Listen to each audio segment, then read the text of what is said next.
Hello friends, ఇవాళ Sunday అని మా అత్తయ్య గారు మా ఇంటికి వస్తున్నారు. సో ఫిష్ కర్రీ చేసుకుందామని ఫిక్స్ అయ్యాం మేమందరము. ఇప్పుడు మార్కెట్కి వెళ్ళి మనం ఫిష్ తీసుకొచ్చుకుందాం. చూడండి, లైవ్ ఫిషెస్ అండి, ఇక్కడ మనకి లైవ్ ఫిష్ దొరుకుతాయి. సో మనం బంగారు తీగ చేపని సెలెక్ట్ చేసుకున్నాము. ఫిష్ తీసేసుకుందాము. ఫిష్ తీసుకున్న తర్వాత ఇక్కడ వీళ్ళే మాకు ఇంట్లో క్లీన్ చేయడం కుదరదండి. క్లీన్ చేయడం, కట్ చేయడం అంతా డాగ్స్ ఉంటాయి, అంత ఇబ్బంది ఉంటుంది. సో ఇక్కడ వీళ్ళకే కొంచెం అమౌంట్ ఎక్స్ట్రా అమౌంట్ ఇచ్చేస్తే వాళ్ళే నీట్గా క్లీన్ చేసి మొత్తం పీసెస్ కట్ చేసి ఇస్తారు మనకు కావాల్సినట్టుగా నీట్గా. సో ఇంట్లో మనకు ఎక్కువ మెస్ ఉండకుండా క్లియర్గా డైరెక్ట్ తీసుకెళ్ళిన తర్వాత డైరెక్ట్ వండుకోవచ్చు. కమాన్ చలో రిటర్న్ బ్యాక్ టు హోమ్. వచ్చేసింది ఫిష్, ఇంటికి వెళ్ళిపోదాము. ఫస్ట్గా ఆనియన్స్ని పెద్ద పెద్ద ముక్కలుగా కట్ చేసుకోవాలండి. ఆనియన్స్ పెద్ద పెద్ద ముక్కలుగా కట్ చేసుకొని ఇలా ఈవెన్గా అన్నీ కట్ చేసుకున్న తర్వాత ఇవన్నీ మనము గ్రైండ్ చేసుకోవాలండి. మిక్సీలో మెత్తగా పేస్ట్ చేసేసుకోవాలి. చూడండి, టోటల్ ఆనియన్స్ అన్నీ కచ్చపచ్చగా కూడా కాదండి, టోటల్ గ్రైండ్ క్లియర్గా పేస్ట్ చేసుకోవాలి మొత్తం మనం. అప్పుడు ఆనియన్ పేస్ట్ చేసుకునేసరికి మనకి ఏమవుతుందంటే గ్రేవీ అన్నది కొంచెం థిక్నెస్ వచ్చి చాలా బాగుంటుందండి ఫిష్ పులుసు గ్రేవీ. మిక్సీకి పట్టేసుకుందాం. ఇప్పుడు క్లీన్ చేసుకొని ఉన్న ఫిష్ పీసెస్ ఉన్నాయి కదండి, దాంట్లో సాల్ట్,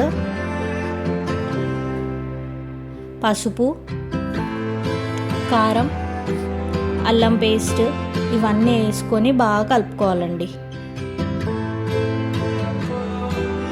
అల్లం పేస్ట్ కూడా వేసేసుకొని మంచిగా మసాలాస్ అన్నీ ఈవెన్గా, ఆనియన్ పేస్ట్ కూడా వేసుకోవాలండి.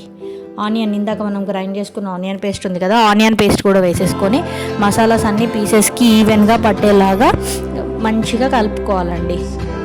కలుపుకున్న తర్వాత కొన్ని పీసెస్ మనం ఫ్రై కోసం తీసి పక్కకు పెట్టుకుందాం. ఈ మసాలా కలిపిన పీసెస్, ఈ ఫిష్ ఫ్రై వీడియో అన్నది రిలేటెడ్ వీడియోలో అండ్ డిస్క్రిప్షన్లో లింక్ పెడతాము, చూసేయండి.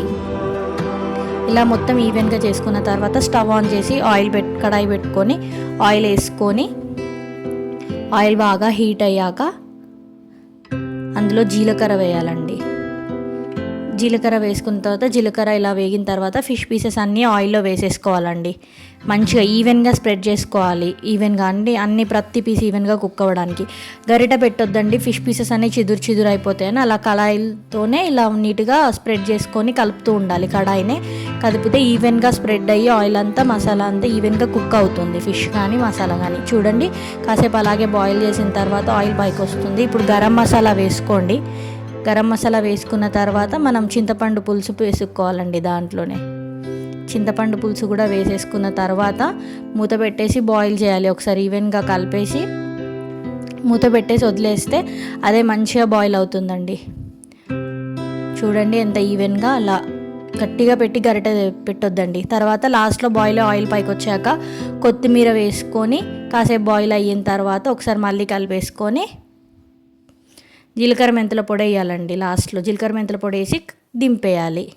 ఇప్పుడు మా ఆయనకు పెడతాము, టేస్ట్ ఎలా ఉందో ఆయన చూసి చెప్తారు.